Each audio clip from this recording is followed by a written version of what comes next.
Kamusta na nga po mga master at sa ngayon ay atin ang ipagpapatuloy na gisahin ang chapter 173 at 174 sa manhwa series ng Solo Max Newbie. Kaya't atin na nga pong agarang umpisahan. Literal na nagmamadali nga sa pagtakbo etong si Goy Ryong at tinatahak ang isang silid at hinahanap ang individual na nagngangalang Chai Hong-ah na isa palang babae at siyang tumatayo sa ikasampung pwesto sa Heavenly Demon Divine Cult. Gulat na gulat nga ito at di makapaniwala sa klase ng pagkilos na isinasagawa nitong si Goy Ryong. Agad nga ang mga ito ay umalis at doon nga sa daan ipinaliwanag nitong lalaki ang nais na ipagawa sa kanila nitong si Samadya. Sapagkat sa napakaigsing sandali nga daw ay agaran niyang naunawa ang mabuti mula sa kumpas ng mga kamay nito gamit ang kanyang pamaypay na tahakin na niya ang kulungan at linisin ang gusot sa lugar na iyon. Literal na kinakailangan na nga daw niyang gisingin ang isang nilalang bago pa nga raw tuluyang etong Dark Emperor ay madama ang kakaibang mga bagay na kanilang isinasagawa sa loob ng dungeon. Doy ipinakita nga rin etong si Alice na hindi maatim ang klase ng nakasusulasok na amoy na nagmumula sa mga silid ng mga nakakulong na preso na matatagpuan sa ikalimang palapag ng underground prison. Ayon pa nga kay Wuliang, ng mga itong araw ay ang mga tinaguri ang pinaka-notorious at mabibigat ang mga kaso na makikitang patuloy pa rin nakagapos sa kabila ng mga nasa loob na ng kani-kanilang mga selda. Napuna naman ng binata na wala maski isang payag man lamang para sa kaniya ang system at napapaisip kung kinakailangan pa niyang tahakin ang mas malalim na bahagi ng dungeon. Hanggang sa bigla na nga lamang lumitaw ang isang secret passageway at lumabas sa kanilang harapan etong sina Goy Ryong at Chai Hong-ah. Wala ngang kamalay-malay etong lalaking master at ipinagmamayabang pa ang kanyang abilidad na ginamit. Subalit agad namang napagtanto nitong babae niyang kasamahan na may ibang mga tao nang naroroon na pinangungunahan nitong disipulo ng Dark Emperor. Diretsahan namang nasambit nitong si Jin Yuk na nais niyang makita ang bagay na kasalukuyang pinangahawakan ni Goy Ryong. Ngunit nang himasok na rin sa kanilang dalawa, etong si Chai Hong-ah at ipinahayag na siya na lamang ang bahala sa mga ito, kaya't wala nang anumang pag-aatubili na kumilos etong kasamahan niyang master. Binalaan naman ng binata etong babae, sapagkat higit na mas marami sila kumpara sa kanya. Aminado naman etong si Chai Hong-ah na isang mahusay nga raw na disipulo etong si Jin Yuk batay sa mga impormasyon na kanyang nakalap, at malamang na mahihirapan nga daw siyang kalabanin ito habang kasakasama etong si Wuliang. Kasabay ng pagbabaliwala dito kay Alice na naiisip nitong pinakamahina sa kanilang tatlo. Naisipan nga nitong gamitin na ang mga presong naroroon laban sa kanila at sinimulang isa-isang kalagan mula sa pagkakagapos na labis ng mga itong ikinatuwa. Ayon pa sa babae na malamang ay nabuboring na etong mga bilanggo sa napakatagal na panahon na pagkakakulong kung kaya't binibigyan niya sila ng magiging bagong laruan habang mababakas ang paghahangad ng mga ito na muling magdulot ng karahasan laban sa grupo ni na Jin Yuk. Agad na nagbigay naman ng babala etong si Wuliang hinggil sa lakas ng bawat isa sa mga ito na nasa kanyang level at ang ilan ay higit pa. Nais nga nitong tumakas na papalayo etong binata habang kanyang lalaban ng mag-isa silang lahat. Subalit pinaalalahanan naman siya nitong ating pangunahing tauhan na muli ay manood na lamang sa isang tabi. Dahil kung ang paggamit nga raw ng mga preso ang nais na gamiting taktika nitong si Chai Hong-ah ay ganoon din ang paraan na kanyang gagamitin. Agad namang naunawaan nitong si Alice ang pahayag ng binata na hindi niya nagustuhan. Habang etong ang mga nakalayang preso ay hindi lamang silang tatlo ay nais na paslangin bagkus nais pang gawing lamang tiyan. Literal na wala ngang planong buhayin silang tatlo nitong babaeng master at upang mas mapadali pa nga aniya ang pagdidispatcha sa kanila ay pinalabas na niya mula sa kanilang mga selda ang lahat pang mga kriminal na nasa ikalimang palapag ng underground prison.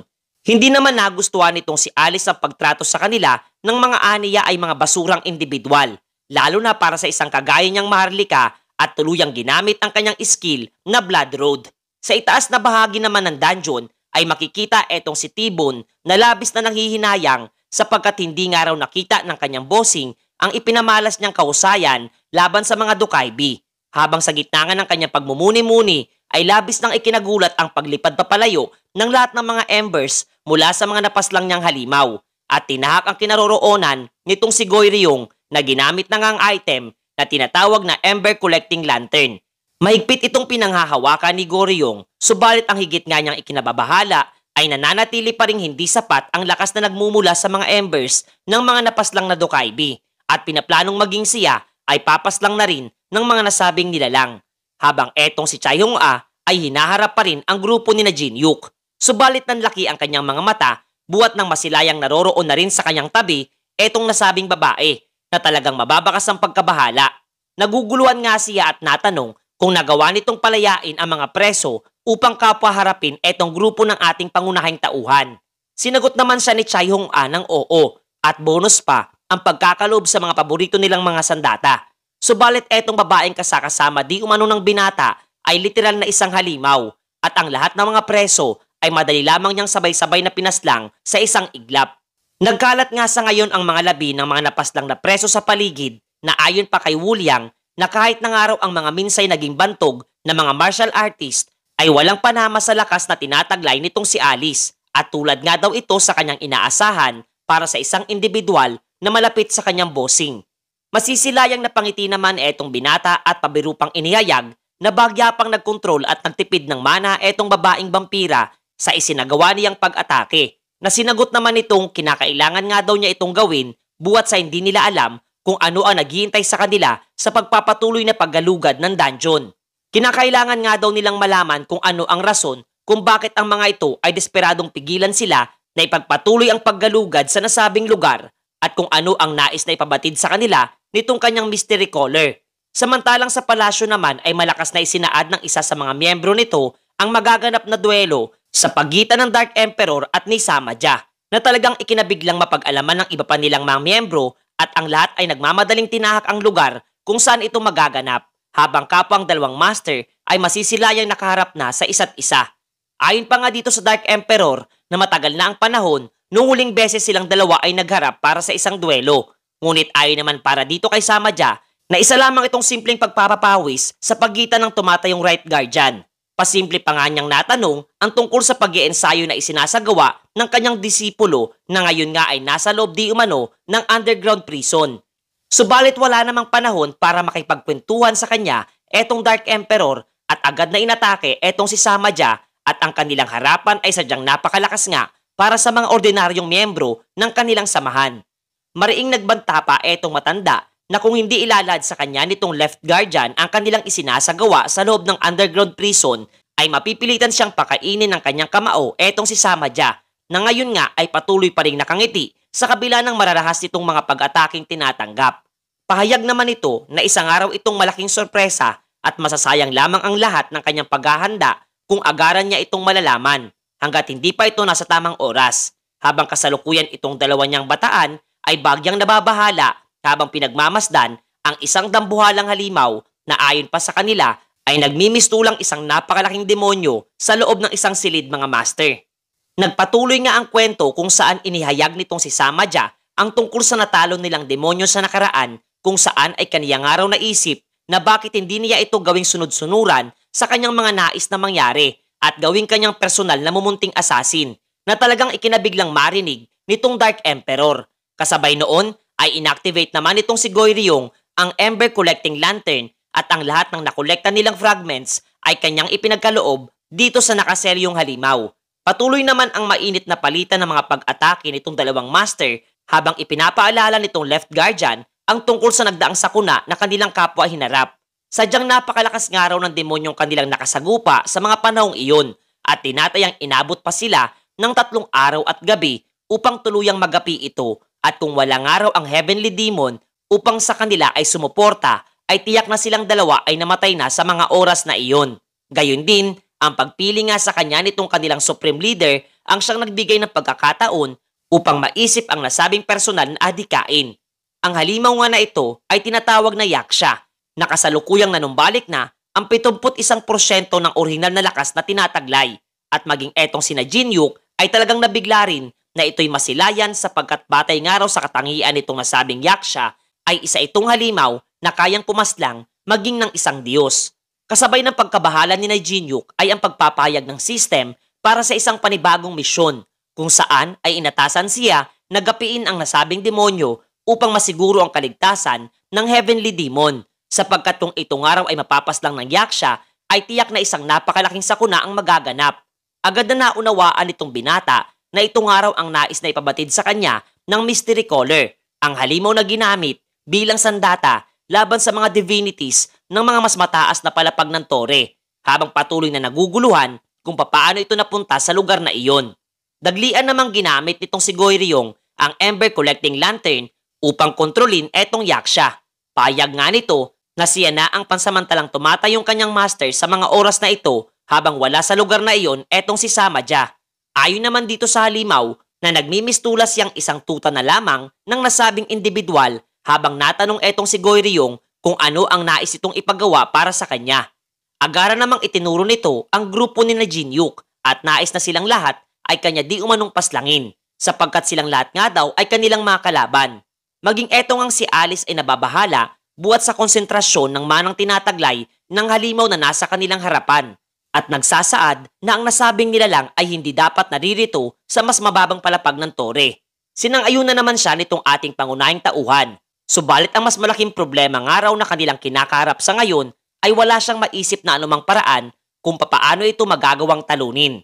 Pinakalma naman siya nitong babaeng vampira at isinaad na huwag na nga raw itong mag-alala pa sapagkat magagawa niyang magbigay para sa binata ng sapat na oras upang makahanap ito ng solusyon habang napuna na ito pa nga lamang ang unang pagkakataon na narinig niya ang ganong klaseng pahayag mula kay Jinhyuk.